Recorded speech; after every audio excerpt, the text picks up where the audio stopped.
యాదగిరిగుట్ట లక్ష్మీ నరసింహస్వామి దగ్గర జరిగిన అపచారానికి మూల్యం చెల్లించలేదా? మన ప్రభుత్వం ఏర్పడ్డ నాడే బొక్కవూరులో పడి మక్కెళ్ళి గిరగలేదా? మీకు తెలియదా?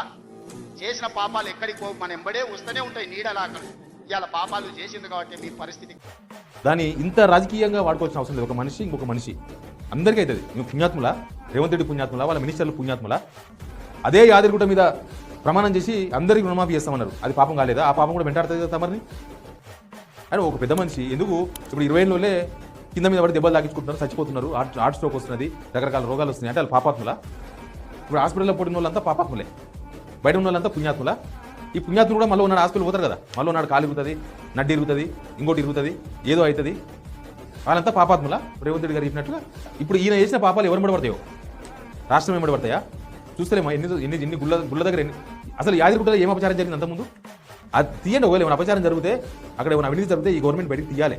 అంటే జనాలకు చెప్పాల్సింది ఇవి కాదు. ఆడ అంత పెద్ద సభ పెట్టి, అది గవర్నమెంట్ సభ, పార్టీ పెట్టిన సభ కాదు, జనాల ఖర్చుతో సభ పెట్టి మాట్లాడాల్సింది ఒక ముఖ్యమంత్రి. ఇవేనా అవుతుంది? రేపు నాడు ఏమవుతుంది? ఈ ముఖ్యమంత్రి ఉన్న రోజులు మంచిగానే ఉంటారు, రేపు దిగిపోయిన తర్వాత తమరికి కూడా వాస్తుంది. అప్పుడు ఇంకా మీ పాపాలు చేసినట్టే కదా. మీరు ముఖ్యమంత్రి దిగాల్సిన అవసరం లేదు. పాపాలు ఎంబడబడతాయి, ప్రతి మనిషి పాపం చేస్తాడు, ప్రతి మనిషికి పాపం ఎంబడబడుతుంది. కానీ అది సందర్భమా మాట్లాడము? అక్కడ మాట్లాడడం సందర్భమా? మీరు ఇచ్చిన హామీల గురించి చెప్పుకోవచ్చు. అరే మేము ఇచ్చిన హామీలు జనాలకు రీచ్ అయితే లేవు, అసలు ఎవరు తెలుస్తలేదు, మేము ప్రచారంలో వెనుకబడమని చెప్తారు. అంతమంది డబ్బులు ఇచ్చాడు తీసుకొచ్చి సభ పెట్టి, కనీసం మీరు ఇచ్చిన అరకొర హామీలు అని చెప్పుకోవచ్చు కదా. అరకొర హామీలు గురించి చెప్తే జనాలకు అర్థమవుతుందనా? చెప్పొచ్చు కదా.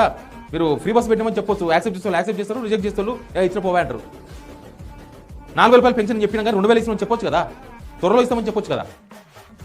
అవేం చెప్పుకోరు. మీరు ఫెయిల్యూర్ ఇక్కడ ఇవ్వడం